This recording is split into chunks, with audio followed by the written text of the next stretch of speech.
Started. There we go. So welcome to our kickoff climate justice event, Uncolonizing Climate Justice. I am Erin Horvath, and you should see up there too, Amber Belmar. And we're going to be your host for this evening with guests Sharon Jenkerson-Brass and two video guests, Dave Skeen and Arthur Hills. So that's our lineup for this evening. We want to start to focus on how we can be looking at our climate justice initiatives in a fundamentally different way. And why do this? Because Indigenous activists and leaders and educators are asking settlers to come to the climate action table with something different than what we've been doing. So we want to start to get our head around what that can feel like, what that looks like, and how we approach it. In the new year, we're going to be having climate action discussion groups. So we encourage you to sign up for those. Those will be a little bit more intimate, where we delve into some of the things we're talking about this session, but in a little more depth. So 3 of those spaced out over every second month in the new year. We wanted to start by giving you a little idea of the background that Amber and I have when it comes to environmental issues and Indigenous folks. Amber, would you like to start? Sure. I'll keep mine very brief. As some of you may know, I'm a filmmaker, and a lot of my work was done in documentary with Indigenous communities, most notably in the north of Quebec and also Newfoundland, Labrador.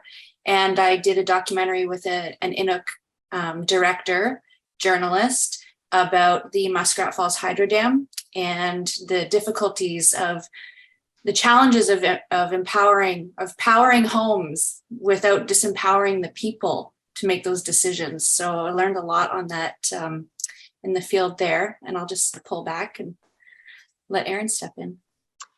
For myself, I have family relations that are Indigenous. So I have 2 Indigenous sisters that came to live with my family before I was ever born. So my life has always been intertwined with those issues. When it comes to environmental issues specifically, I've spent most of my adult life working in First Nations communities. I was a land use planner for 2 First Nations for 2 years, 2.5, 3 years. I was also part of the Forest Stewardship Council Boreal Ontario Working Group, which was in charge of making policy, good policy for better forestry practices, we'll say, in Northwestern Ontario. And then we combined that to make the Ontario or Canada-wide standards. What I kind of bring from that sort of experience is just how interesting it is when so many different people, environmentalists, First Nations, industry, governments, trappers, hunters, union, everybody kind of pools together and has an opinion about what should be done.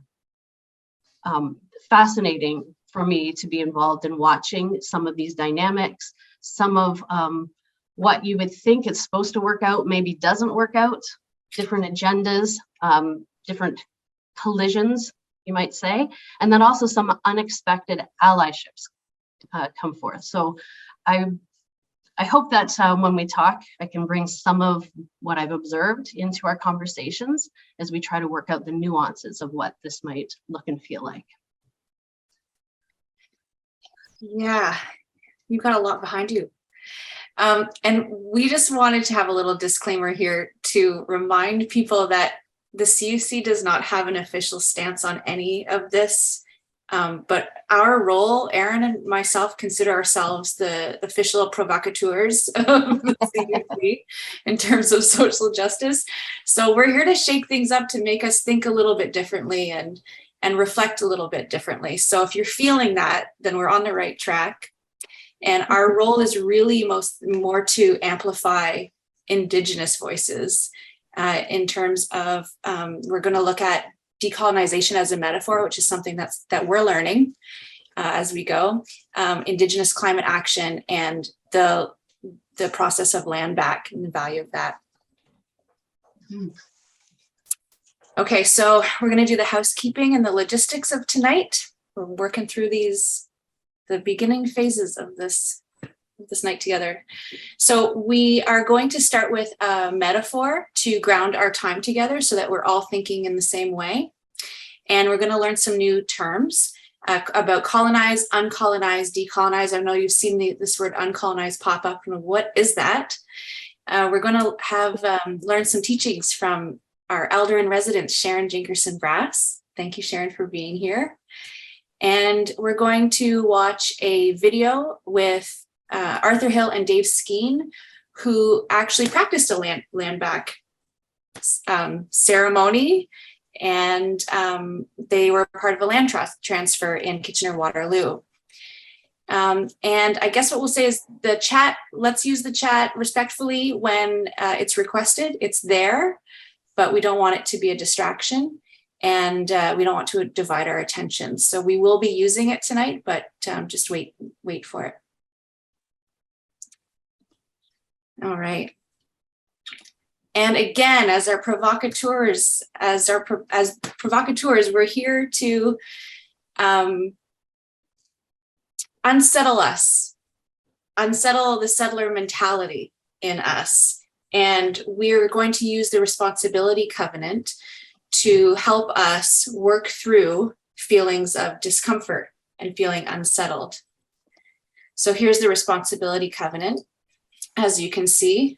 And I'm sure most of you have seen this, but we really want to pay attention to this resist column, which says I will resist urges to debate, analyze, censor, criticize, project, dismiss, minimize, moralize, silence, and perform, etc., to deal with my discomfort.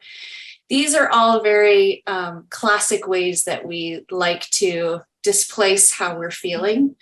And this has been showing up. There's some pretty common ways this shows up in white settler moves to innocence, I guess. And we just want us to notice in ourselves. I'm not going to read these out for you. You can take a look at them and you can look more deeply in them if you want with our resources. But the whole goal here is to see if this stuff is coming up. And if it is coming up, like, congratulations, this is good. This is good news. This means we're on the right track. This means we know that it's a normal response to feeling like maybe we've done something wrong or we're on the wrong path. But really, it's there for us as data to help us kind of course correct. And, sometimes I've received feedback that was really hard to hear. This morning, I heard some feedback that was difficult to hear. But what I did was I looked at it, I reflected on it, and I thought, oh, okay, my responses of resistance are really normal and natural. And it's not for me to feel any guilt or shame, but really for me to see how I can improve. So if you see yourself or feel yourself in any of these, this is this resist column that we're working toward using as a gift to us instead of some sort of shortfalling or failure. So I'd like to invite Sharon to center us, to ground us as we get moving. Hi, Sharon, welcome. Hello, everybody. Well, it's an honor to be with all of you today, and I find all of you irresistible. I'll say at the beginning. No resistance on my part here. So for those of you who maybe haven't met me yet or don't know me, my name is Sharon Jinkerson Brass. I'm a member of Key First Nations in Saskatchewan. My father was a Ukrainian farmer, and I'm also a 60s scooper. I'm also, like Amber, a filmmaker and a community-based researcher. But most importantly, I gained my teachings, which have taken me actually a lifetime to distill from my maternal grandmother, Rebecca Brass. And she loved to listen to people praying. For her, it was like a musical experience. So I invite all of you to pray with me in your own way as I say a blessing to begin this beautiful gathering tonight. So I always light a little fire for our ancestors. And my people also say that the stars are the campfires of our ancestors. You look up and you see all your loved ones illuminating your dreams and inspiring you throughout your lifetime. So I'm just going to light this little sacred fire to hold it up for our ancestors. And I invite each of you now to just take a moment, take in the breath of life, and put your feet flat on the floor. And just take a moment to take in that beautiful, holy energy that we get from our first mother, the earth. Gitchi Manitou, creator of all life, we give thanks for our ancestors whose rituals, prayers, love, light, stories, artifacts lift us up to this day. And we give thanks for the holy abundance of our first mother, the earth, for the sacred winds, the sacred air, the sacred holy waters, and the ground we have to walk on. And we give thanks for all of the creatures that are here, the two-leggeds, the four-leggeds, those that fly in the sky and swim in the waters and crawl along the earth. And we give thanks for all the beautiful medicines and plant nations. And we give thanks for the beautiful gifts of kindness, of honesty, of generosity. We give thanks for our emotions, for our curiosity. And we ask with deep humility that we be guided to find a way to connect to our spirits, to our lands, to our hopes and dreams, to connect to this circle and every person in this gathering. May they be held with light and love and compassion. All my relations, ho.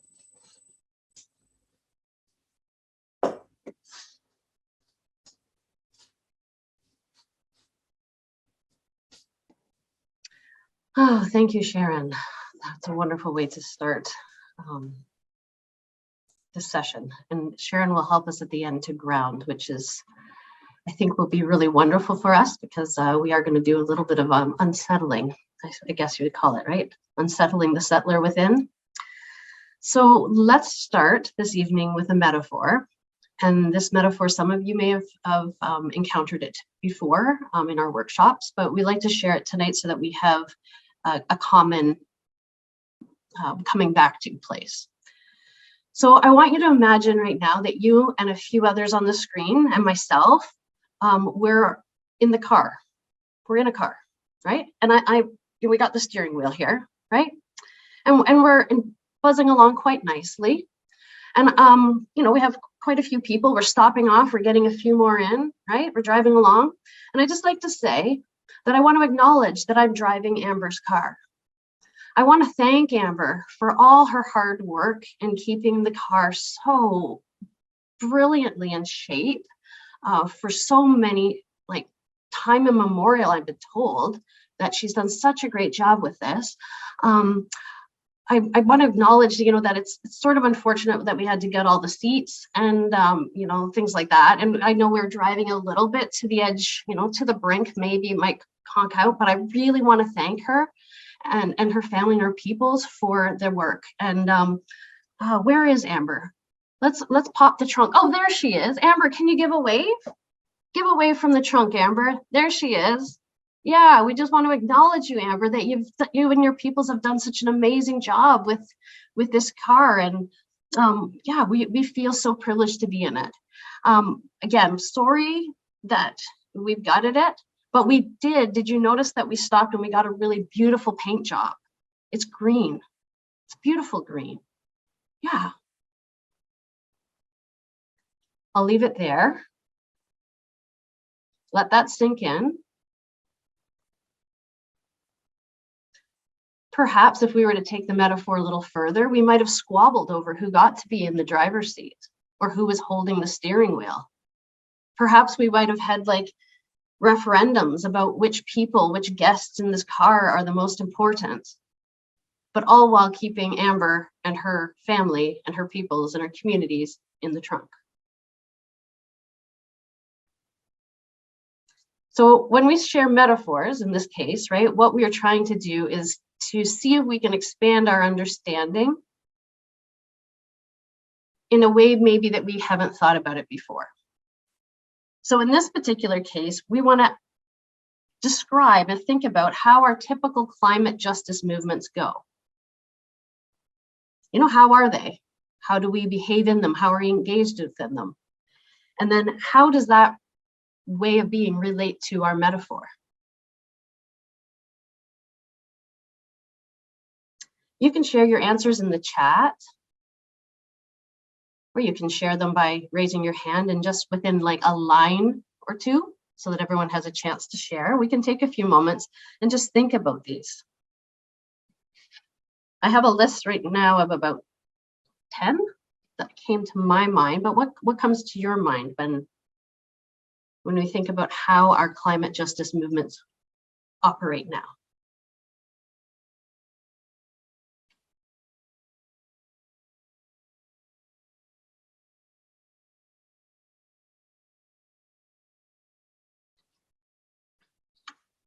You can use the raise hand feature.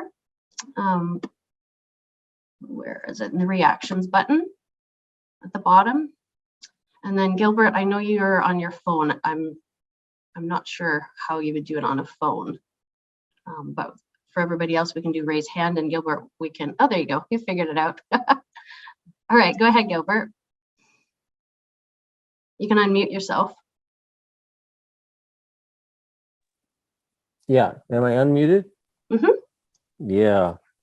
Amber, I am shocked, appalled, surprised, astonished. Not Amber, Erin. In your metaphor, you situated Amber into genocide because she doesn't have the ability to put a seatbelt on. So if you crashed, she would be flung out and horribly disfigured or hurt or even possibly dead. But it's in that trash that we put, it's in that back end of the vehicle that a lot of times in the environmental movement, Indigenous people are not respected enough, are not even asked to speak at times, only as a conclusionary thing in the general discussion. So that's what that metaphor reminds me of. Thank you.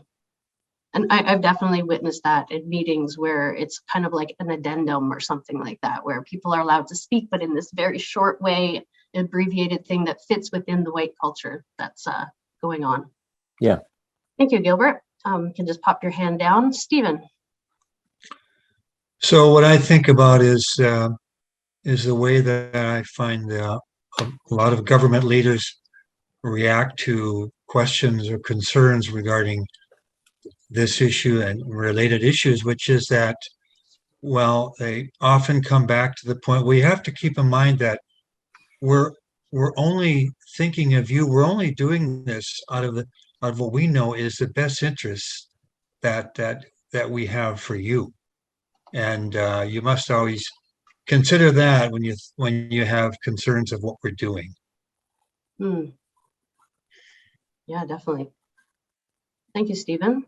Amber, do you want to read some of these that are coming up in the chat? Sure. Marion wrote, we sometimes listen to Indigenous knowledge and use what is convenient to us. And Lynn said, we aim for sustaining the way we are living without too much change. Yes. Yeah. Oh, another one. And Margaret says, within assumptions of current capitalist systems, we shut down options and curiosity. Mm-hmm. And Rob says, current climate justice is from settler status quo, does not include Indigenous knowledge as at least an equal partner. Yeah, not even remotely close to being an equal partner, often called stakeholders, still, officially considered just a stakeholder, not somebody that's, the folks that have loved this land and been with this land since time immemorial, right? Not that sort of an involvement by any means. Any other things that are coming up that you're noticing? Do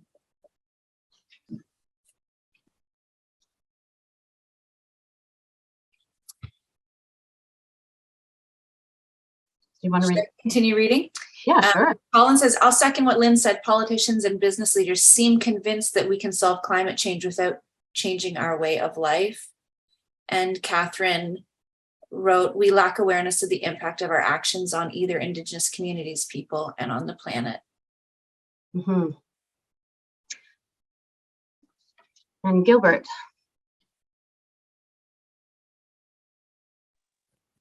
Yeah, when Indigenous people enter our circles, when we call for a meeting for whatever activity, actually, there are institutional barriers, social institutional barriers that put us in an awkward situation. There is no nation-to-nation relationship in Canada with Indigenous people.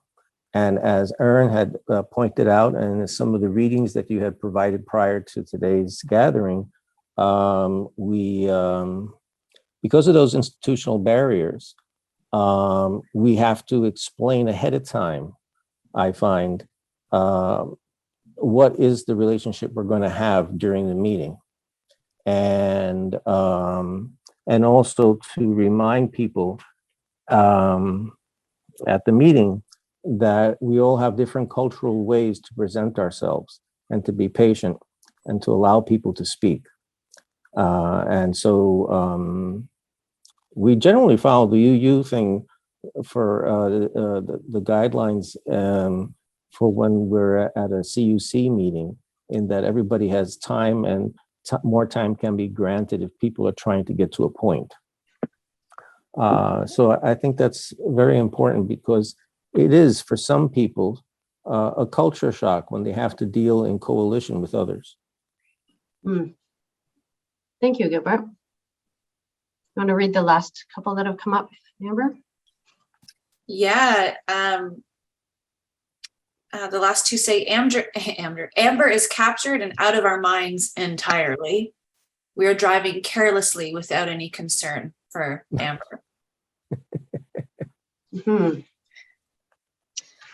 Yeah. And you know what stood out to me right here? I don't know if anybody else saw this, but we are driving carelessly without any concern for Amber. So you're hearing me? We, white people collectively, are white knuckling it, the steering wheel, driving carelessly. Have we even questioned whether that's where we should be? When I did this workshop not long ago, somebody said, I can't understand why at climate events there's can be conflict between Indigenous peoples and environmentalists. Aren't we on the same team? And when when I hear that the we are driving carelessly, it brings my attention to something which I think might be important for us to understand when we think about how we might be perceived. So Amber is in the trunk, or in this case, in real life, Indigenous peoples are in the trunk while white people are driving a vehicle carelessly and recklessly. Right? One other thing that hasn't come up that I'll just mention, because I think it might be relevant to our conversations. One is that urgency is often referenced. We always hear, at least I always hear, I don't know if you're similar, but we hear, we have to do something now. It's an emergency. It's got to be done. This sort of sense of urgency being articulated, along with this idea we need to save the earth, as though it's like humans that are going to come in and save the day by saving the earth. And then the other one that I hear is that we believe we found a solution. So when we think we have something, say it's electric vehicles, we will get so gung-ho about this being the solution and end up like taking something and promoting it in such a way that I know for sure my Indigenous colleagues and friends have lots to say about their perception of that approach that we have. Mhm. We are going to keep coming back to this metaphor. So if you're starting to digest it here, I see Catherine you're pointing out it is not even our car.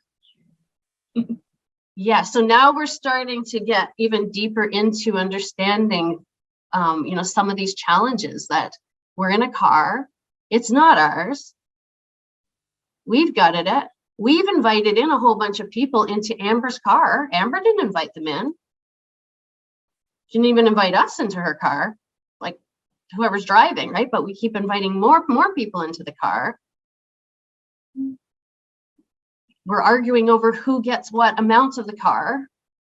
But again, still, are we, whose car are we in? Do they want us in the car? Did they invite us in the car? Yes. And this worldview is very reflective of what we call white supremacy culture.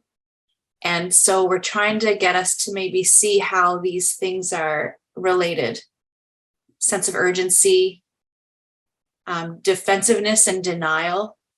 You know, well, we painted it green. It's beautiful. It's, you know, junk on the inside now. We torn it up, but it still looks good. Our right to comfort, power hoarding. I'm the one with the holding the steering wheel. Sense of urgency. All those things are reflected in this other worldview, this dominant worldview. So just as you take a look at these, then, like Amber was reading off some of the ways that white supremacy culture shows up. Mm-hmm. I'd say like worship of the written word, our policies and protocols sometimes get in the way of how we can relate. Mm. Yeah, and you can see a few of those things, right? That we may want to have just flagged as our attention as we kind of move forward with this. There was a comment in the chat. Well, what about if we're not all settlers? So depending on who you speak to, unless you're Indigenous, we're settlers of some kind, right? And more importantly, is that we are all governed by a dominant way of being in this world, the colonial government. And so we do all need to have our eyes and ears and mind and heart tuned to that colonial government when we're trying to understand what is happening as a collective, because we don't have the luxury of all being individuals, that the collective movement that's happening when it comes to climate change isn't governed by one or two people's ill-informed hearts, right? We're in this together. So that's something that I would say is worth thinking about.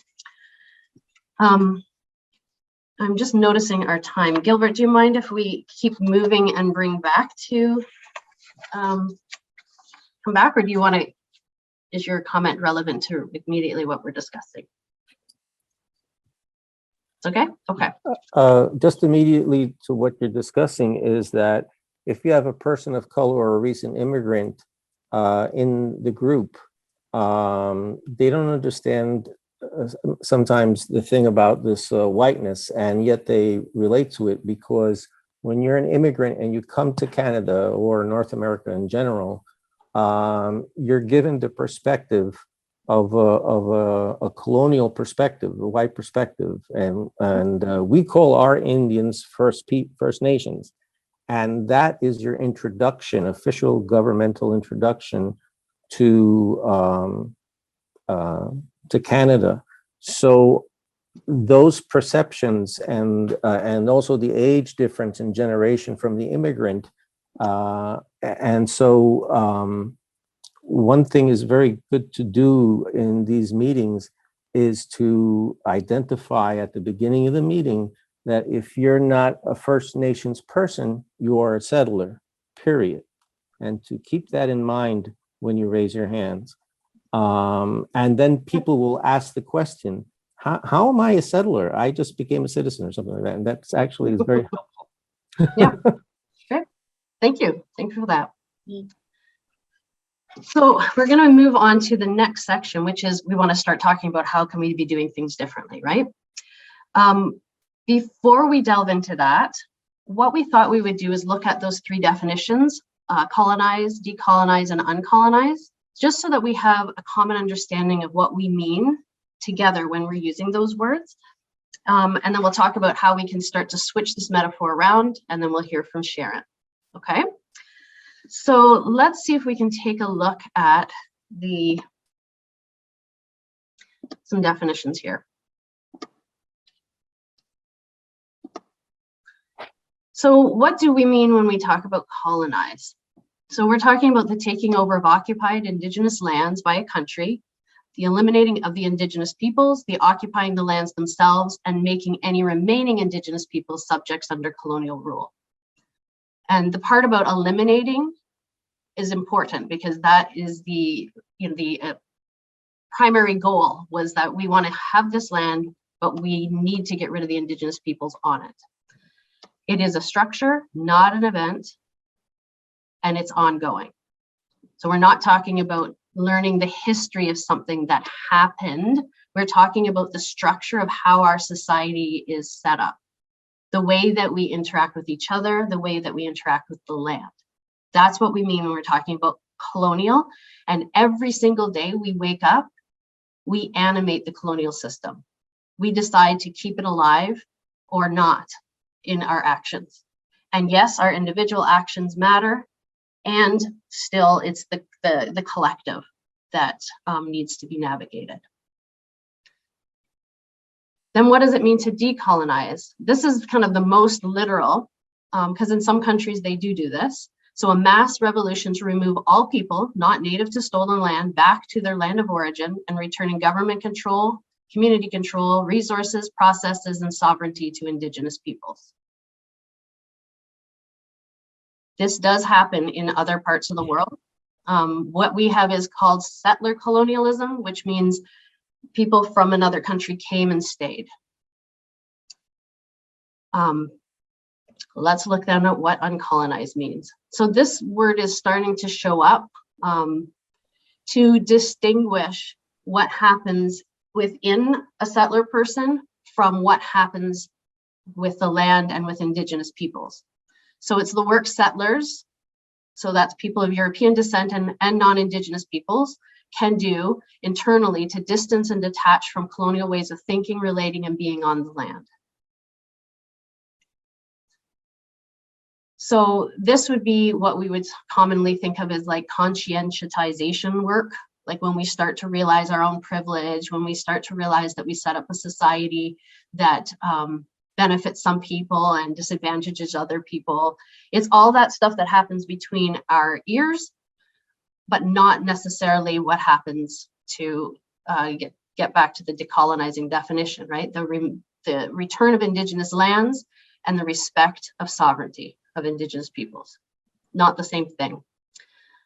So this is what I was just saying there, the inner work that we do so that actual decolonizing efforts led by Indigenous peoples can happen. So just a quick list of what decolonization is not.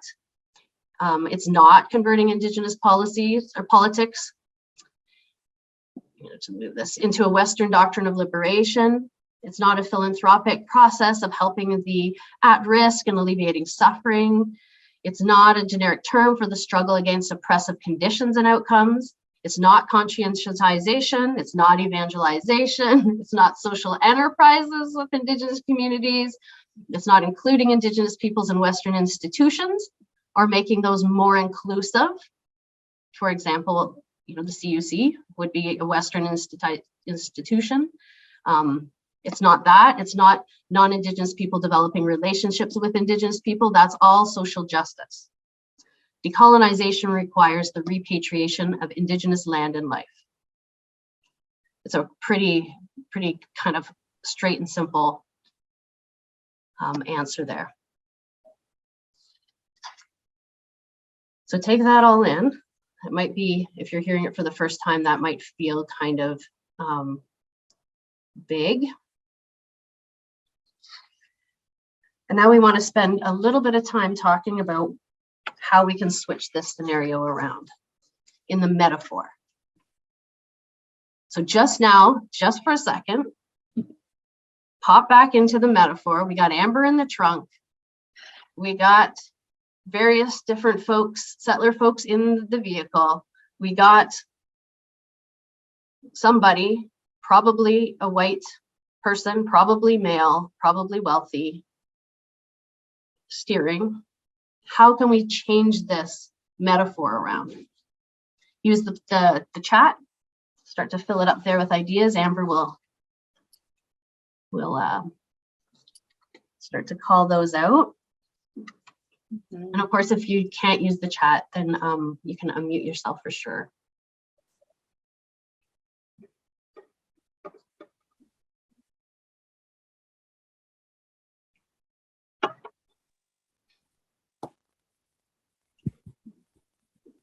What would make it more just?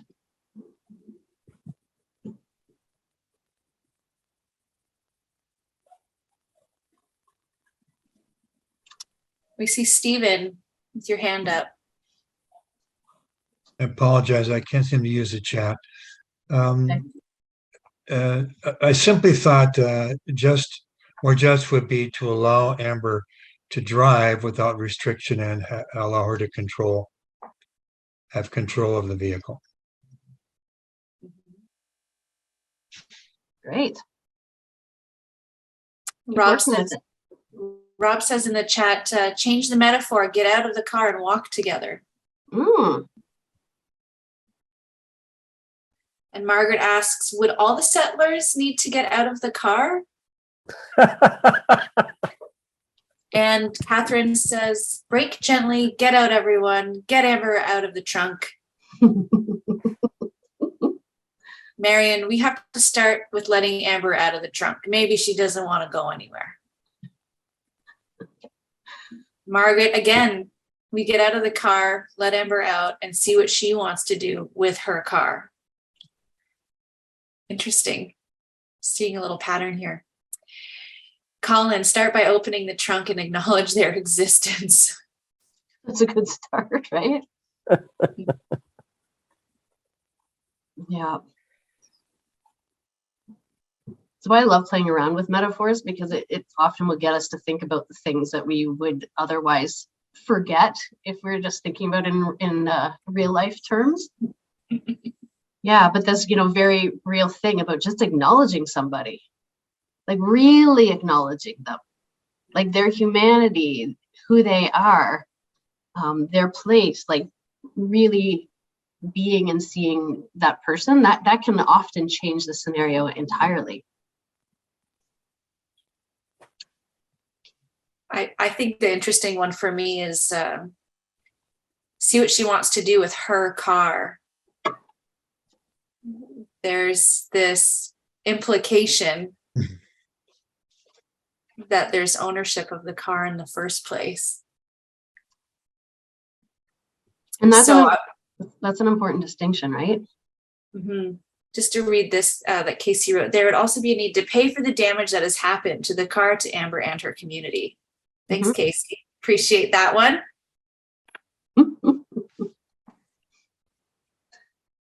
So I'm wondering, like, how do we apply this metaphor to real life? Like, what does this say about ourselves?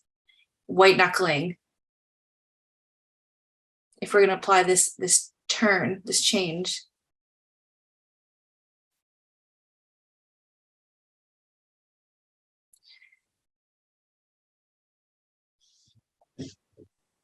Mm-hmm.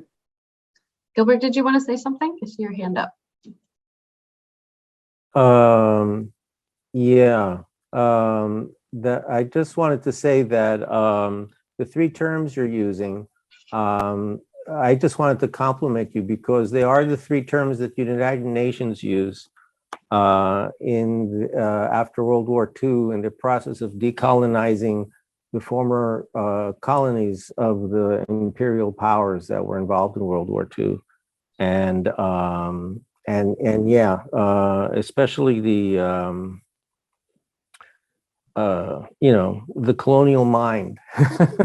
And uncolonizing the colonial mind is something that I find that I still do for myself. Yeah. So thank you. I just wanted to recognize your work. Thank you. We can talk. Oh, go ahead, Erin. Well, what came to mind when you said that, Gilbert, was, remember at the beginning I said about how there was the question about how an environmentalist who is a settler or white-skinned, we'll say, environmentalist could be not well received by an Indigenous community.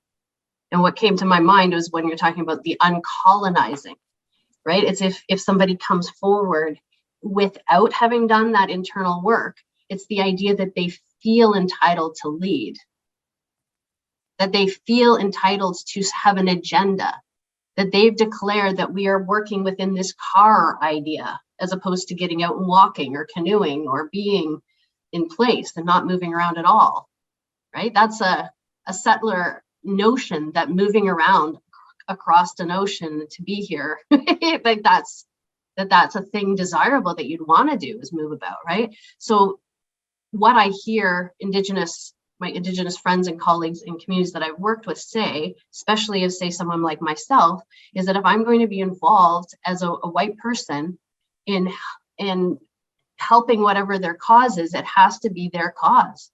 It has to be led by them. It has to be the way that they would do it. And then my role becomes, as they say, deal with your own people. That's my job, is to deal with my own people, whether they're government people or something like that, right? But it's not to be saying, here, I've got the steering wheel for this, that, or whatever reason, right? It's that they're watching and they're asking me to do that work inside, to really come to terms with the fact that we have wrecked so much of this earth because of our ways of being on it. So the answers to this problem do not come from the mindset in which I was raised. And to acknowledge that very clearly in the way that I'm engaging, that I'm not coming from a colonial mindset thinking I should be driving that car. We should be looking for, and they're looking for me to be showing that I don't know what to do, but I have some energy to put towards your cause. How can I help? Carmen brings up something important that I'd like to share too. I do understand that Amber was the first user and keeper of the car, but I'm not sure if it is her car to begin with. She has a right to it as first user over the people that came after and violently shoved her in the trunk. But is it her car? For me, this is an important concept to unpack. Mm-hmm. And this is part of the ways that we're like, where did this idea of something being owned come from? Why is this the normal way of us thinking? Mm-hmm. And why do we transfer it? It's either yours or ours, or yours or mine, and historically we can go back to the doctrine of discovery. We can go back even further, but there's an idea that we have this thing and everyone is a guest, our guest. But there's what we're trying to work toward is, how do we apply a guest mentality? What's the change of thinking and relating that we can do to move us in a different way? Mm-hmm. So we will be considering these questions this year. How can we adopt a guest mentality and apply it to social justice, to climate justice? What a beautiful segue, because we've got we have Sharon here that's going to share with us what it means to her and her peoples and her teachings when it comes to seeing ourselves fundamentally differently as it relates to the lands. Is it okay, Stephen, if we do Sharon and then we'll have course. a little break, and then we're going to do some Sure. breakout rooms. Does that work? Sure. Of Okay. course. All right. Let's bring in Sharon then, shall we?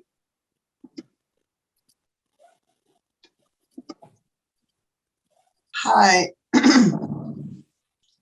Just listening to what everybody's saying, and there's some fundamental attitudes. Being raised as a 60s scooper, I was raised in a very middle class household. And one of the first things that right off when I returned home to my community in the late 80s was that in mainstream society, you tell all about yourself. You kind of sell yourself. And that's normal. That's how we get to know people. We talk about what we've done.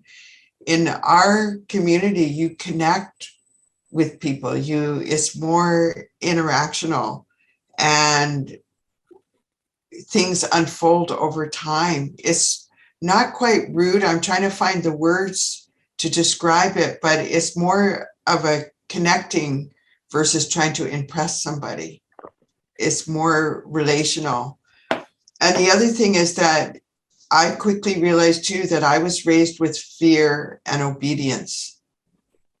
And for example, with my son, my husband, who was Indigenous and raised in his community and by his grandparents in a traditional way, when he went to school, the kids were talking about being grounded.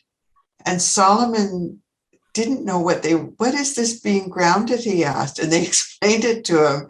And he then said, well, in my house, being grounded means that you pray and you connect to Mother Earth. And that's what being grounded is, because we didn't use punishment. We used a strength-based approach to parenting, which means positive reinforcement, which means spending time and communicating, and never is considered in Victor's community and in my community,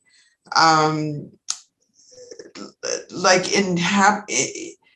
treading on a territory that's not yours, because a person has a spirit and you respect that spirit and you try and share and teach as best you can, but it's not through fear. You're not looking for obedience. You're looking for a person to unfold and be who they truly are in the world. So those are just a different perspective. And when you think about the land, it's part of you. And there's more of a oneness, that everything we say, all my relations, when we close our prayer. So I'm just going to do a quick little reading, which talks about the relationality and other ideas about the earth and our place in it. And this piece I wrote about 10 years ago. It was part of I used to write a column in a local art magazine called Avid. So some of this might be a bit dated because I wrote it so long ago, but here it is. I first heard that salmon DNA was found in trees that skirted rivers and streams rich with spawning salmon on an episode of The Nature of Things. This little scientific detail sent my mind on a journey back to the teachings of my Anishinaabe people around our ancient burial rituals. My grandmother expressed a reverence for the earth that I'd never heard of before. I often felt impatient when my grandmother would pray and then pray some more before we picked any herbs or berries.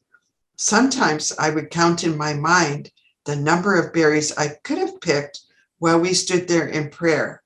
I was not a very quick study. Once I was about to take a big gulp of water on a hot day, and my grandmother said, "Give your first mother a drink before you take one for yourself." I looked at her with a blank expression. She explained in a very gentle tone, "Go ahead.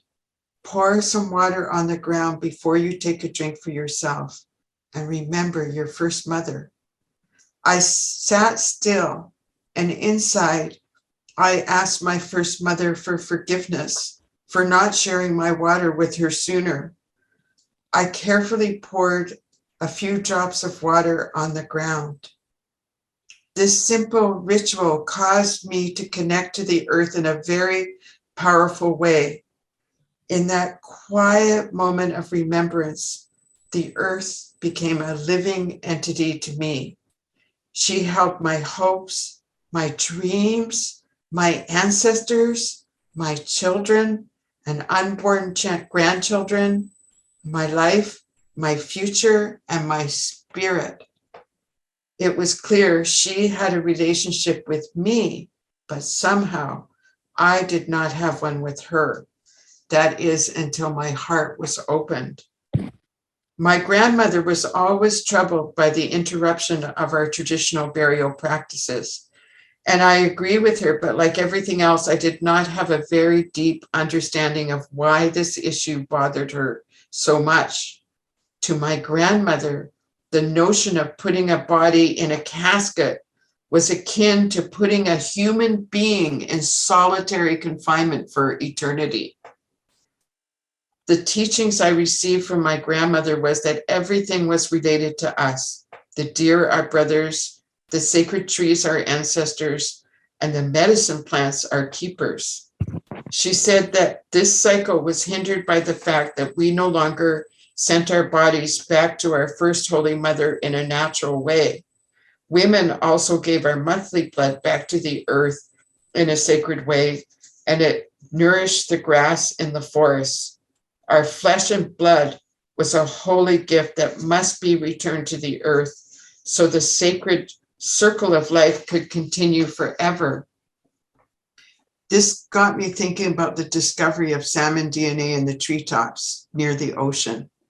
And I realized that at one time the forest must have been rich with our DNA. The trees were, in fact, our ancestors.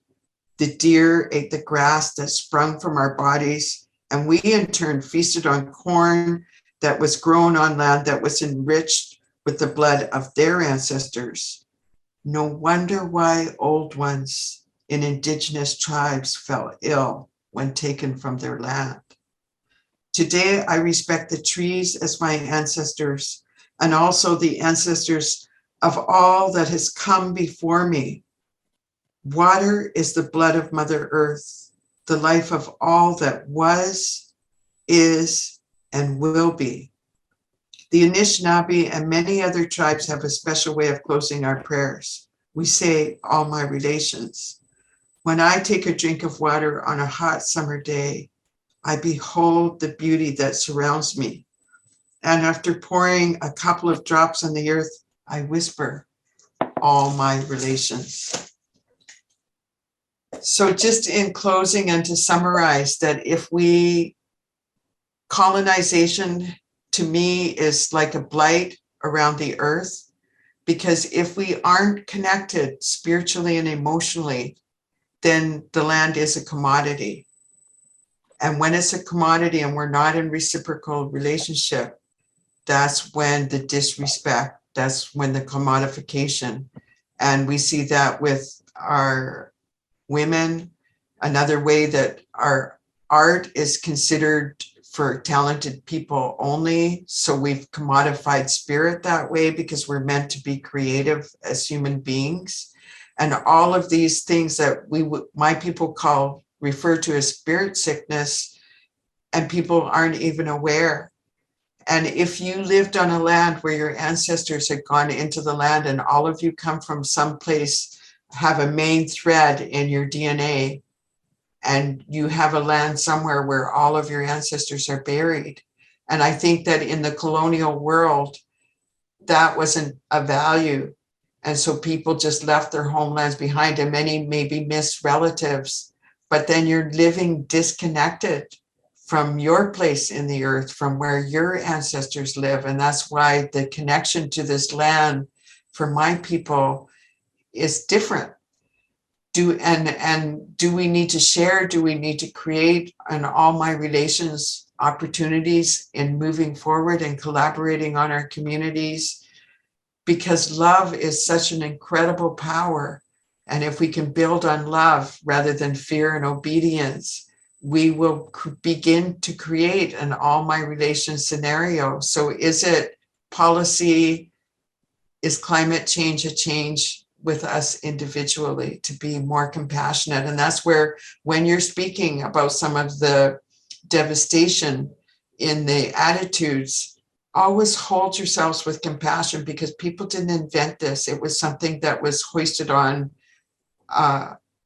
everybody in the world, and we all have a role now in beginning to heal this and bring spirit back into our relationships with each other and with the land.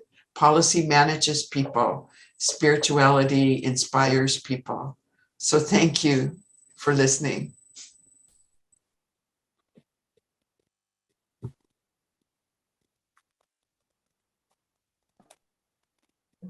Thank you, Sharon.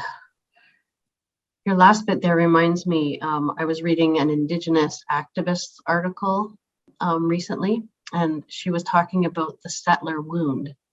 So the wound that happened when our peoples left their homelands and then came to a new place, and the disconnect that happens within that, the spirit. And her wonder was, as all this stuff that we have created, all this destruction, actually a manifestation of that soul wound.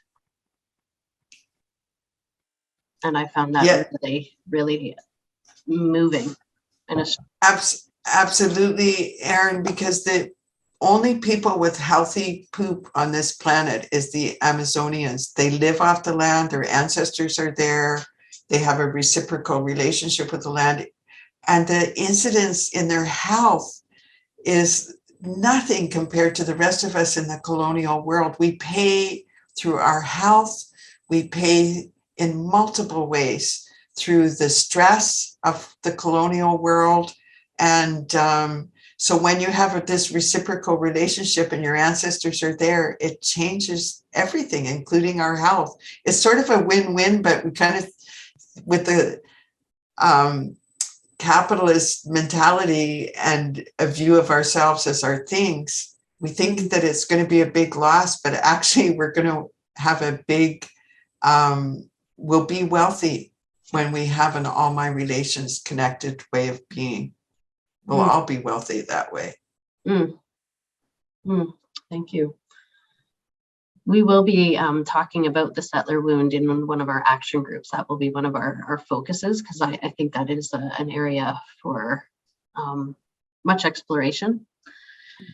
And maybe you can join us for that, Sharon. That would be very, very interesting.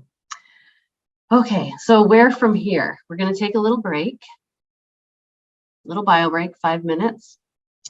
Then we're going to divide up into groups, and we're going to discuss what is coming up in you as you think about what is required in truly adopting a guest mentality and uncolonizing our climate justice movements. So we'll start to process the feelings that are coming up. And then we'll come back together and we'll discuss it a little bit more. We'll watch our video about land back and finish up together talking about, well, how can we move forward? So if you're starting to feel a little bit agitated inside, like Amber said at the beginning, it's normal to start to feel a little discomfort when we're being unsettled, but we will leave off on a suggested path that might be something that we can consider together, and then Sharon will ground us. So we're just about to be broken up into our groups. The question, I put it into the chat, and I'll just put it in again.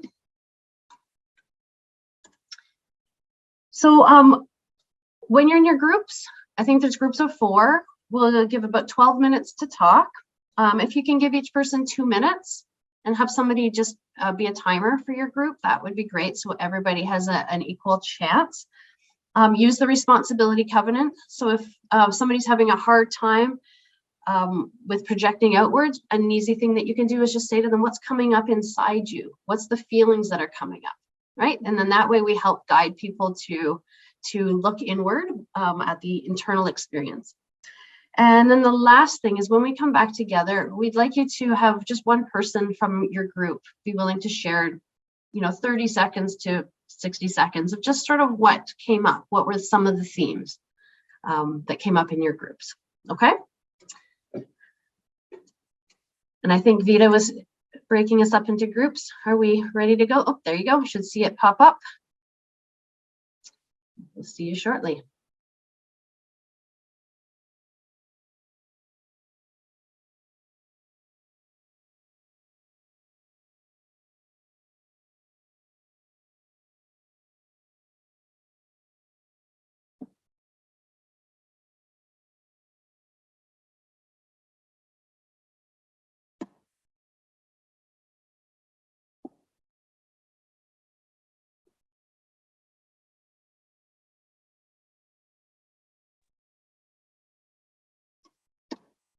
Erin, did you want to be in a room? I just wanted to give them a chance to start so that when I show up, they don't Okay. look for me to facilitate it. Yeah, you can, I think, pretty much join whatever group you want. I will once I think they're ready to start. Otherwise, if I show up, then they just look at me and then, I want them to do it however they want to do it. Yeah. Okay, the timer is going. And we Okay, have, a 5-minute and then a 2-minute warning. and you got my message, right, about a little bit less time so that we could stay on track. No, actually, what was it? I said 12 minutes. Yeah. Lynn, are you able to join? Hi, Lynn. Oops, she went. Oh, there she is. Okay, Okay. good. People are getting so good at the Zoom thing. It is quite nice to see, isn't it? Compared to when we were just starting off with things, it was so clunky. Yeah.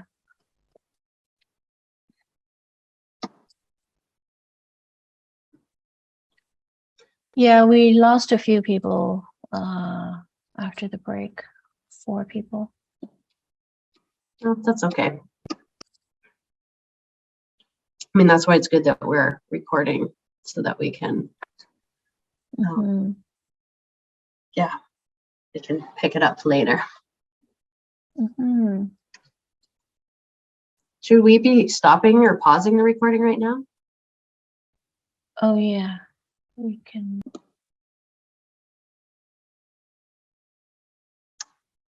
All right. Should be coming back.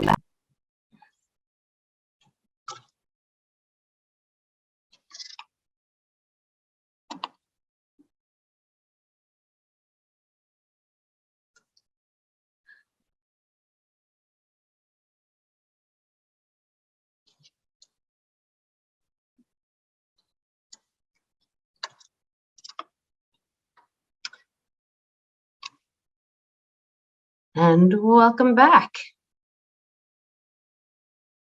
Mhm.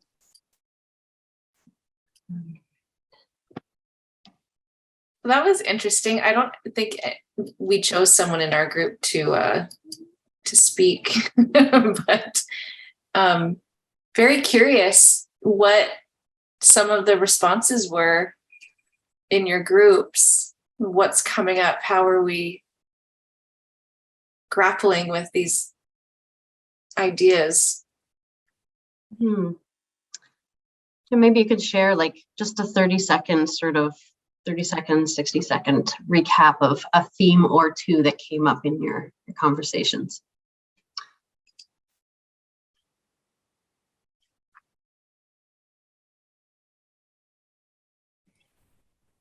You want that? Just raise your hand, don't be shy. I popped in a few different groups. I know there was interesting conversations happening. Oh, Nan? Okay, I just want to say that Forrest could give a lovely little summary of a few of the things that came up. So why don't you just tell him what you just said, Forrest? That would be lovely. I was going to say, well, I had a second thought. There was 4 people. We had 4 different thoughts, and they're unrelated necessarily, but they're all on the same topic. The one that I think struck me was, yes, but the urgency, we can't slow down than doing it another way. Definitely, the focus has to be on spirituality, and that may encompass all.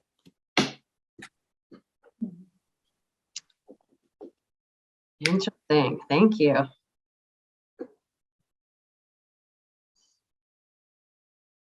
Stephen? Can you hear me now? Can you hear me now? Trying to find you. Hello? Yeah. Okay, so we had, as with Forrest said, we had varied thoughts. One thought was regarding the importance of people in communication about and trying to discuss these issues and to focus more on how we relate to each other as compared to focusing on, well, who owns this land? And that was one important thought. Another one is that a person was suggesting that they themselves feel a bit isolated with what's going on because of changes in the ministry where they are, but they really appreciate and they try to be respectful and to do the things that we value, and they really appreciate the opportunity that we have here. Another person talked about really appreciating the use of metaphor, as we started out with Amber in the trunk, and that she hoped that that could be used more in trying to understand the colonizing versus decolonizing situation. And that for me it was to do with I'm reading this book in our group in my church, Unsettling the Settler Within, and I see it's a tremendous book, I thought, but it does focus on the difficulties because we are so used to life. Life is a series of recreations of the same things we've done over our whole lives, and it's hard to come to a different realization. It's a challenge, but we have to follow that challenge and deal with it. So thank you.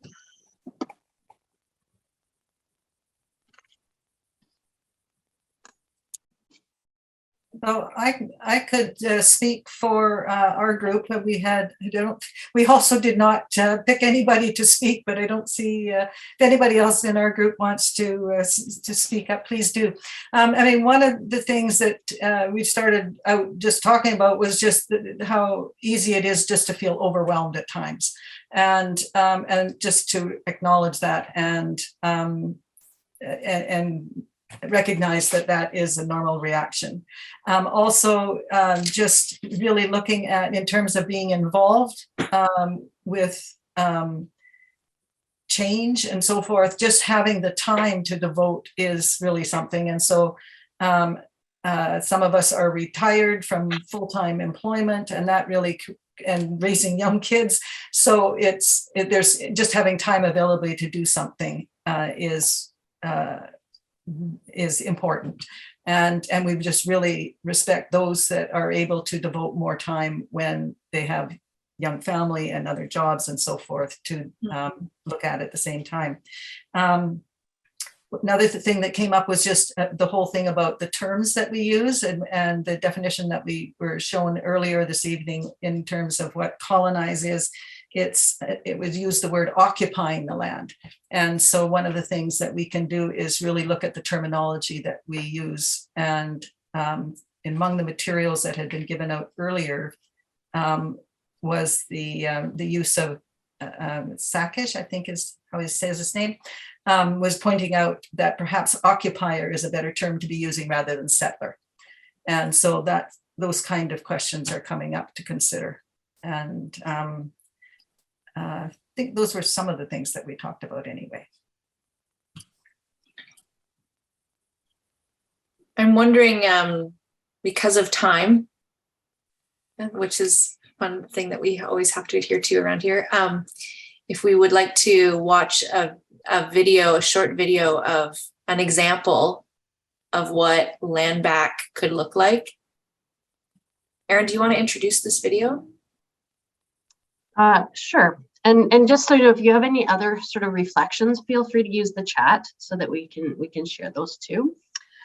Okay, so the people that you're going to see in a video, Dave Skeen, Métis man who works for Owl Native, Aboriginal Native Ancestry. His organization received land from Arthur Hill's group, and Arthur Hill is from Emmanuel United Church in Waterloo. And so they're talking about the exchange. If you're not familiar with land back, take a look at the resources we've provided. In a nutshell, it's a way of looking at things which would be, quite different, which is let's get land back in Indigenous. I'm going to say the word stewards, but that's not exactly the right word, as Dave explains to us. To fundamentally change how we're approaching things. In the resources that we provided, we explained that it's like 89% of the land is Crown land, 11% is private, and about 0.36 is reserve land. So let's have those sort of stats in mind as we talk about, the significance of this exchange. Yes, it's small, but as they explain in the ceremony behind it, it's not all at the same time. Why did you want to give the land your church owned back to Indigenous peoples to steward? It started out that we wanted to give some money to the White Owl Native Ancestry Association by our children to help with their programs, their summer programs. This was about 5 years ago. And when Michelle Sutherland came to our church to discuss what they were going to do with this, we had a time of conversation afterwards. And during that conversation, she said, well, we have to pay every time we want to light a fire in any of the city parks or any place. We can't just light a fire any place. And this is really quite a problem for it. We had 10 acres of land that we held in the south end of Kitchener, which was almost completely forested. And we had been told we can't build on it anymore. So we were trying to give this land away. And nobody would accept it. And so when Michelle came up that they needed some property, I went to the executive, which I was a member of, and said, oh, we've got this land which the White Owl Native Ancestry Association would really like. Do you want to give this to them? And so that is how the process has started. What has it meant to your organization to receive the land that was donated back? We had a ceremony with the people from the church and with us from White Owl on the land. We exchanged a loonie for the land, and we received a rock from the land as an exchange. And at that point in the exchange, previous to this, it was fairly quiet in the forest. But at the point of exchange, there was like 1,000 birds started singing. And so all of us were kind of like, oh, this is significant. Yeah. So that was fairly significant that that the land and the birds of the land knew this was a good thing. Since then, we have been able to share the land. We walked around quite a bit with some of the elders in the community and observing the land, trying to decide what would be best on the land because it was protected because of the Jefferson salamander that's a protected salamander on the land. So we kind of came up that really this would be the sugar bush, the maple syrup sugar bush for the urban Indigenous community here. And so we started making maple syrup there. We started with 5 taps to kind of learn how to do it. None of us knew how to do it. Watched a few YouTube videos and figured it out. And then that's the Indigenous way. And then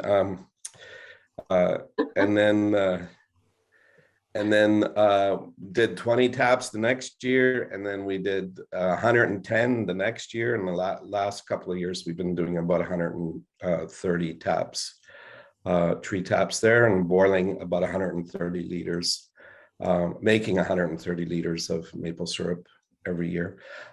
This has become like a big celebration time for the community. For example, this year we had 3 ceremonies to kick off this season. We had a Métis ceremony, we had an Anishinaabe ceremony, and we had a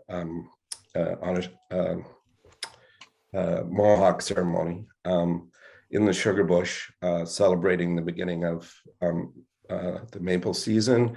We probably had about 1,500 kids from the Waterloo School Board come out and learn about Indigenous maple syrup harvesting, both the old ways and the new ways.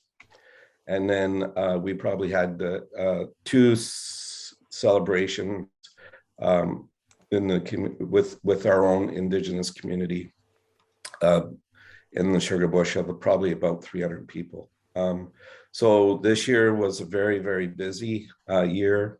And so we, just from that, we can see this is something that's really giving back to the Indigenous community. And it's a very special reciprocal relationship between the March, the spring season, and our community and our time on the land there. Arthur, do you want to tell us about any challenges that you encountered? And if there were challenges, what solutions? The biggest challenge was the ownership of the land. In one respect is the United Church, and I'm talking of the corporate United Church, cannot give something to another organization unless it is a charitable organization. And this has stopped, I know, at least one other land back situation happening around Kingston, because there was not a native institution that had a charitable donation status. The charitable donation status of White Owl enabled us to very easily transfer this property from our organization to theirs. And once they both approved it, it was interesting. Michelle, who had some background in working with real estate, we just drew up a bill of sale, and it was approved by everybody.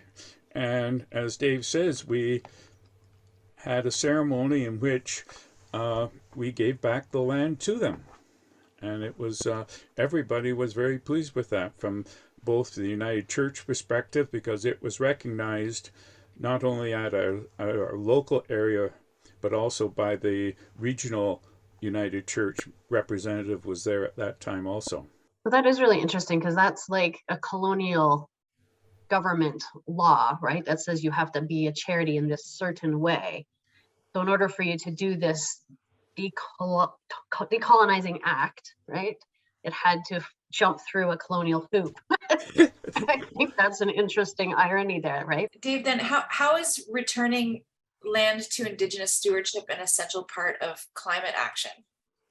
Well, we wouldn't use the word stewardship, and I think that would be like our first thing. Just not that stewardship is a bad word, but it does give a sense of hierarchy in the same way like humans are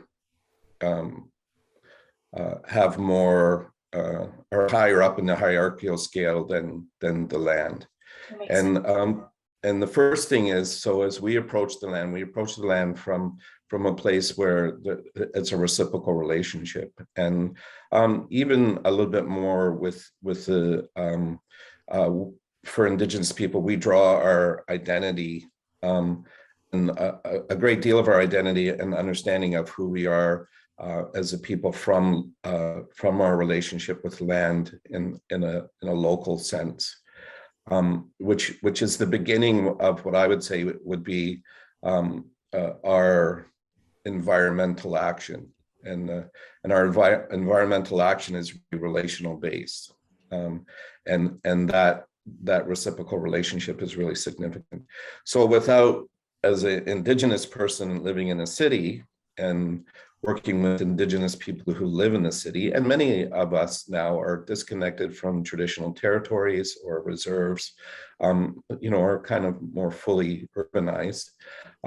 Not having land is, or not having access to some land is very difficult for who we are and how we understand ourselves. So first of all, it gave us, the land gave us a place to be, and like a place, and a place to begin to kind of understand our identity a little bit differently as urban Indigenous people. The second part of that is responsibility. And so, our environmental knowledge, our environmental practices are all related to that. We've also been very aware that there is the Jefferson salamander that lives in this forest as well. Not that we've looked high and low for the salamander. We've found lots of different kinds of salamanders, but not the Jefferson yet. But it gives us a sense of responsibility for the Jefferson. And the Jefferson salamander is a relationship, a relative of ours that needs to be protected, has been colonized as well, in a sense of lost its habitat to urban development and urban sprawl. And so that's really why it's disappeared.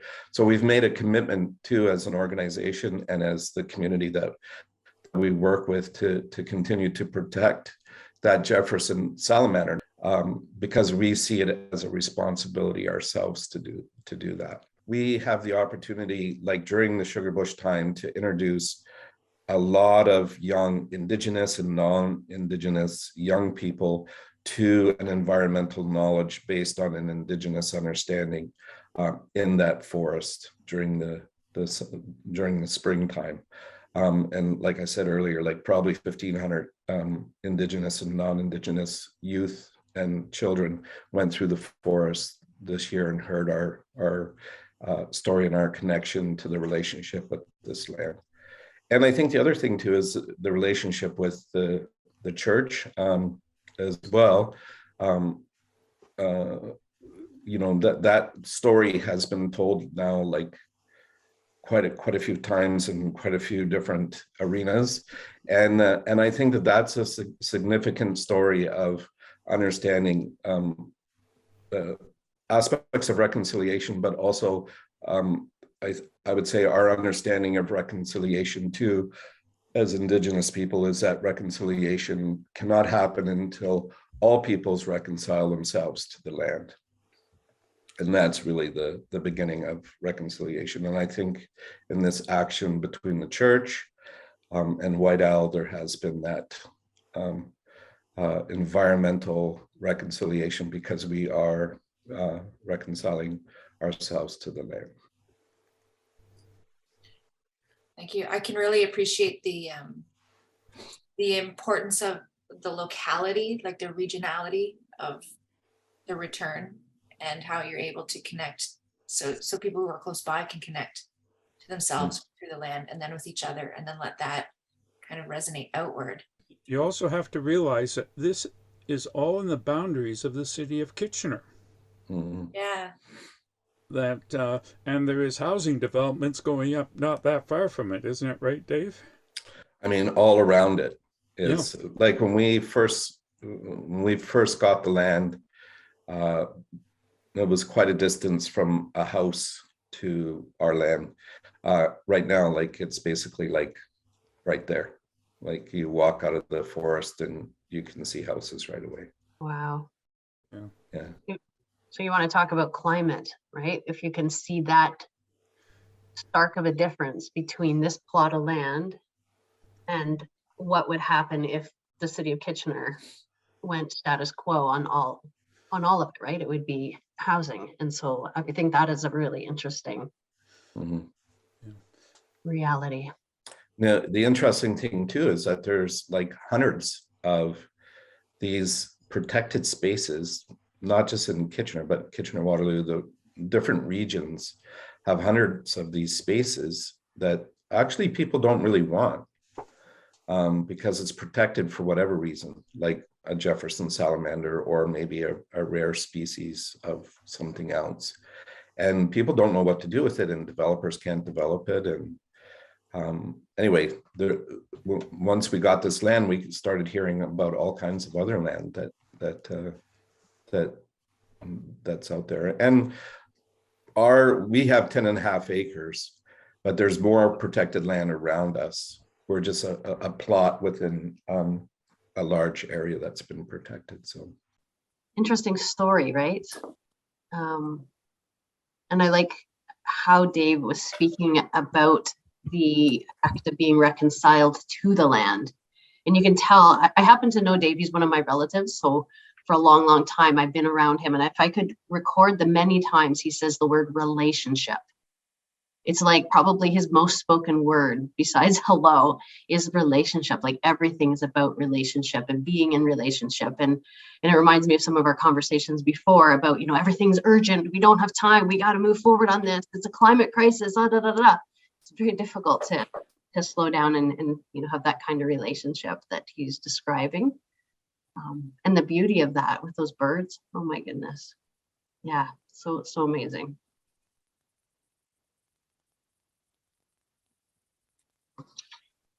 Would anybody else like to share a little bit of feedback of what's coming up for you as we, you know, sort of near the end of our time together?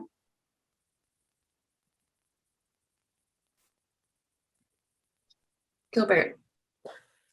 Yeah, can you hear me? Yes.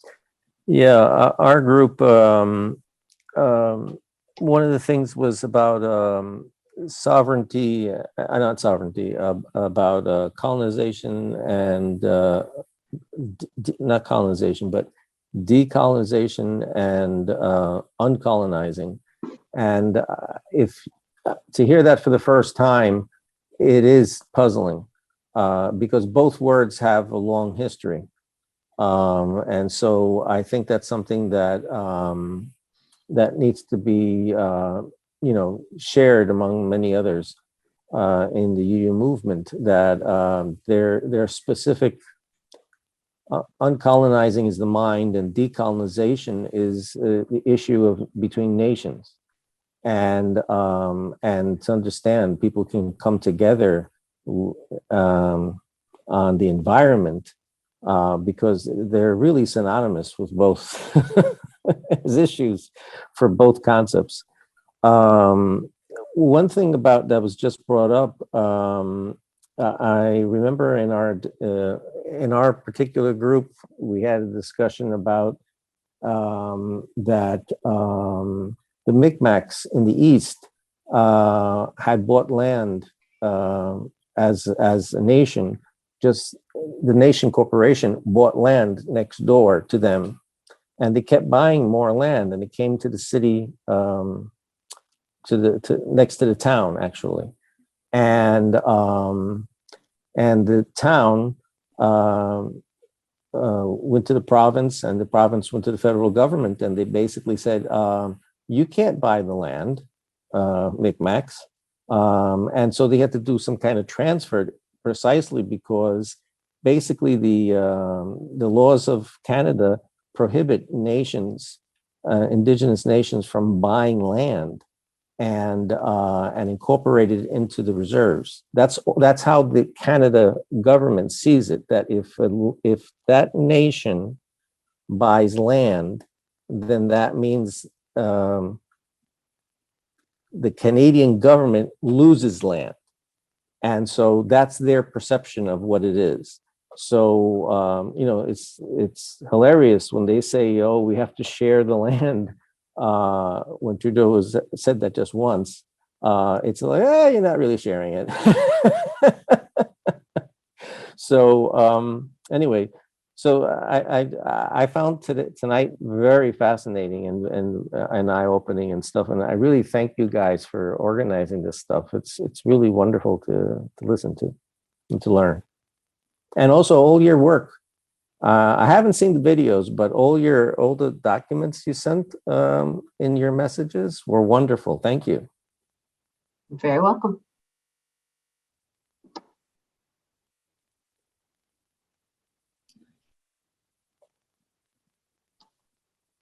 Is anyone else making some meaning from this gathering tonight?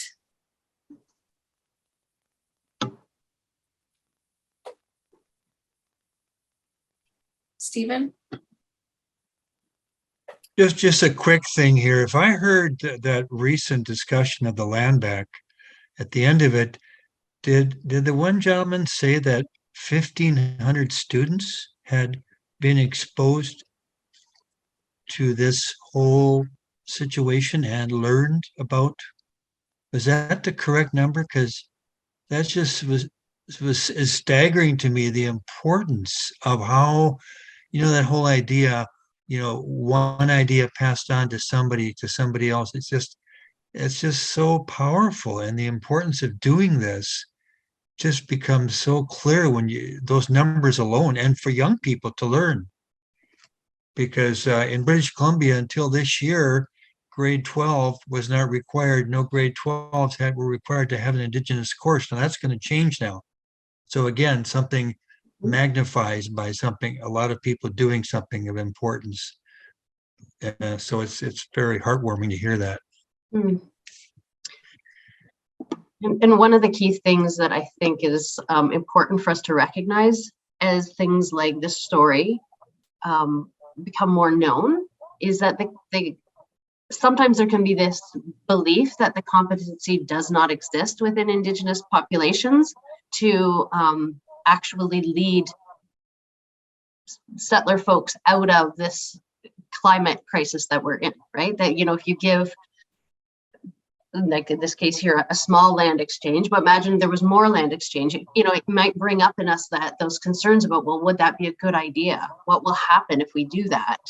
But what we see over and over and over again is when Indigenous peoples are able to be on the land and with the land the way that they know how to be, positive things do happen. There is the capacity there to not just, be on the land, but then to share that in a good way with folks. And I know that it's come up a few times when people are talking about it and going, shoot, what if, we do that? Like, imagine we gave all 89% back. That's Crown land. Every provincial park, every national park, like all of those things. Imagine all of that was back into Indigenous ways of being on it. Does anybody have that, feeling of a little bit of fear and apprehension that they just might go ahead and do something that, would be anything that would resemble what we've done to them? No one's no. Some of you are shaking your head no. Some are yes.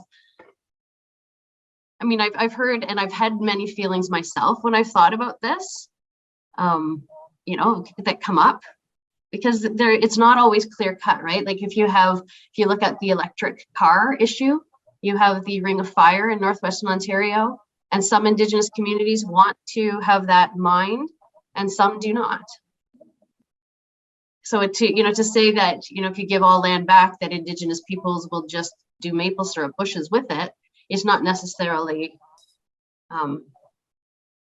what could happen. And how do we feel about not having that in our control? Margaret. So one of the things that came up in our group was talking about healing lodges, and Patty Pettigrew in Toronto has been working on creating a healing lodge, Thunder Woman Healing Lodge for Indigenous women who are leaving the justice system. And then Heather from Calgary said, oh, in Calgary, they're trying to get a healing lodge going at the junction of the rivers in Calgary. But, the problem will be that it's based at Fort Calgary, and that's going to raise all kinds of problems. I think, what, if we could move forward in just providing a little allyship for helping those who are leading the way, the Indigenous women or Indigenous people who are leading the way, to just help instead of getting in the way, just try to help. where they want us to help to make these things happen. Okay. Thank you.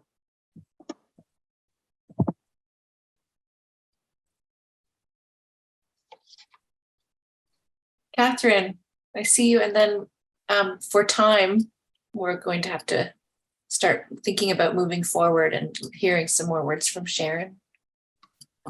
I just was really struck by the idea of the sugar bush, that piece of land being put back into Indigenous hands.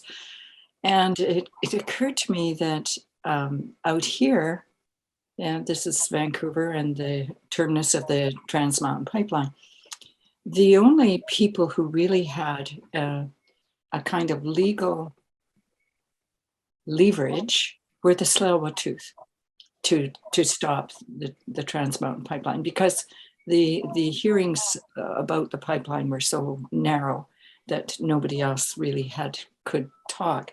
And I thought, wouldn't it be wonderful if that whole piece of green belt, which runs along the Brunette River, which is a salmon-bearing river, if that could be returned to the Coquitlam, who do not have a land base, they're negotiating with the federal government.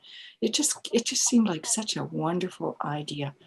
I don't know if I can do anything with this myself, but I'm going to come back to you, Erin, and maybe ask for a copy of that interview that you showed us with you and Amber and Dave and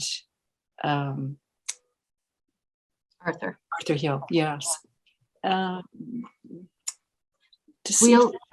put that in your resource. So the site that we created, you'll even find the slides are already in there. And once the video exists, we'll put it in there as well, so that people can look at that before they participate in the action groups in the new year. Thank you. Coming your way. As we wrap up, remember I promised that we would talk about, what's a path forward. I just want to share with you two slides. And give me a second here. So I wanted to share this one about white harm reduction. And this is also in that Decolonizing is Not a Metaphor article that we've shared before. But take a look at this concept, or this idea. Settler harm reduction is intended only as a stopgap. As the environmental crisis escalates and people around the globe are exposed to greater concentrations of violence and poverty, the need for settler harm reduction is acute, profoundly so. At the same time, we remember that, by definition, settler harm reduction, like conscientization, is not the same as decolonization and does not inherently offer any pathways that lead to decolonization. So to use the summary, right? What happens between our ears and what we do to deal with our own colonial domestication is not the same as what we do to return land and respect Indigenous sovereignty. They're two different things, but it's an important part, this harm reduction bit. And so we wanted to look at the potential of, for some reason, my thing does not want to, once I get on a slide, it does not want to allow me to switch slides. So what we want to talk about then is the idea, maybe Amber, you can pull it up, the two kind of foot approach or hands approach. So on one hand, we have harm reduction. That's when settlers, occupiers, however you want to think of ourselves, when we do the work to slow down this Titanic that's happening, right? We know that it really requires us to come to terms with the fact that the answer to the climate crisis does not exist in our way of being with the earth as we are. So the solution does not lie within the Western mindset that created the problem. But we can still try to slow that down. We can still take some responsibility for it, right? The other side, though, which right now is getting a pitiful amount of attention, is we need to live into Indigenous sovereignty. We don't need to have a colonial government say, okay, it's all official now. We agree, Indigenous folks are, and nations are sovereign. Here's how we change it. We don't need that, especially as people of faith. You can choose to live into that sovereignty, right? So respecting Indigenous sovereignty and returning the land. That is what to decolonize would be. And right now, thanks, Amber, you can unshare that. Right now, a lot of attention gets put onto how much time we are putting into whether we're recycling our garbage bags and whether we're riding our bicycles and whether we're doing this or that individual actions, which, yes, they are cumulative. And we're talking about the Titanic moving towards the iceberg, right? As far as Western society. But right now, a lot of our attention gets on that and very little gets on the, what are we going to do to decolonize the land and respect Indigenous sovereignty. So what we would like to propose that we consider as we move forward in the new year and in between is what we might do in our own lives to challenge our own mindset, go back to that white supremacy culture checklist. You'll see on there urgency, right? That's a tendency that we have. How can we slow down and actually do what Dave is suggesting, which is build relationships, what Sharon is always talking about, relationships, learn how to connect, learn how to not be in the state of disconnection, which is causing us to behave so inappropriately in relation to the land. So how can we slow that down, deepen that relationship, and figure out how to get, if say right now, most of your attention is like 99% of it is on harm reduction stuff, and maybe 1%, like when you think about like your reconciliation work in your communities, maybe that's when you think about Indigenous stuff. Can you figure out how to make it 20-80, 40-60? Like how can we start to make that so that there's actually 2 feet in this journey?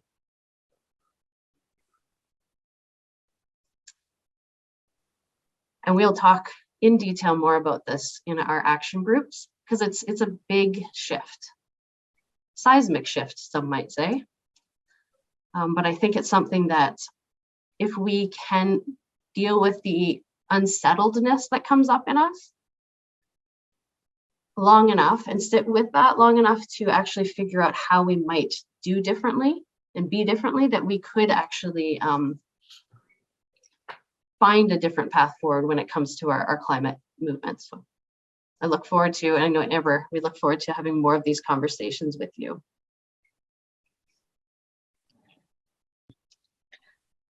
Thanks, Erin. I'd like to invite Sharon to say some last words, some observations, something to ground us. I think, thank you, Amber. It's my honor. And, you know, some of the medicines for decolonizing are just what I've shared in other meetings. My granny had a saying, come here, I want to love you up, which is honoring a person's essence, seeing their beauty. We are here to bring beauty into the world. It takes 2 seconds to honor somebody. We never, you know, in our traditional culture, which a lot of my people are colonized and coming from exactly the same place of decolonizing and uncolonizing too, and including myself. But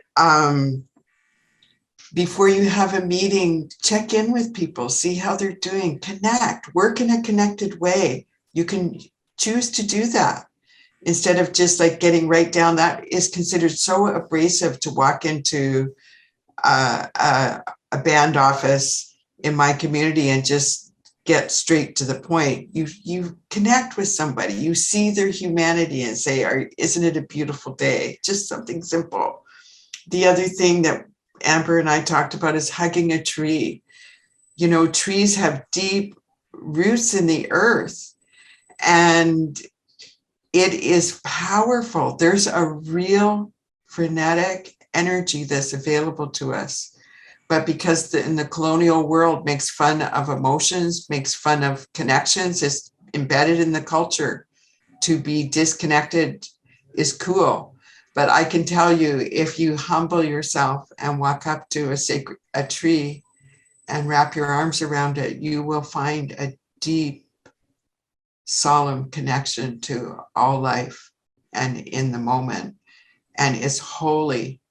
And there's opportunities. The other thing is dropping water on the earth, sharing your water, the concept of sharing, and beginning to develop connectedness in how you approach life, not just getting to the point and understanding. It's being connected, not being afraid of. Tears heal. The colonial world has taught everybody to be brave and shut down as sort of an ideal, and allowing emotions to flow. That's also as equally important to the sharing of land, sharing resources. And we're all in this together.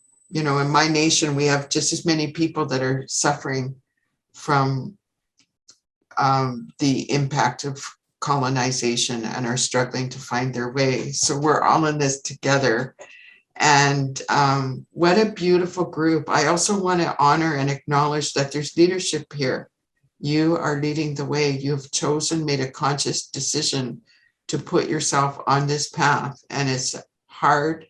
And I want to honor each and every one of you and your ancestors, because they want all of us to live and to be successful. So with that, I'd like to just close with a blessing and hold the light up. Kichi Manitou, we thank you for all the wisdom, all the knowledge, the inspired connections, the beauty that was shared in this gathering, some of the hard feelings, some of the fear, some of the misunderstanding, and we honor all of these things on this journey. And we ask with deep humility that everybody here be guided by self-love, by love for their people, love for our nation, love for Turtle Island, and this beautiful planet that we live on, a gift from all creation, the earth. And we ask with deep humility that everybody dreams of connection, that they find the path forward, and that we support each other and hold each other up in a good way. All my relations, ho.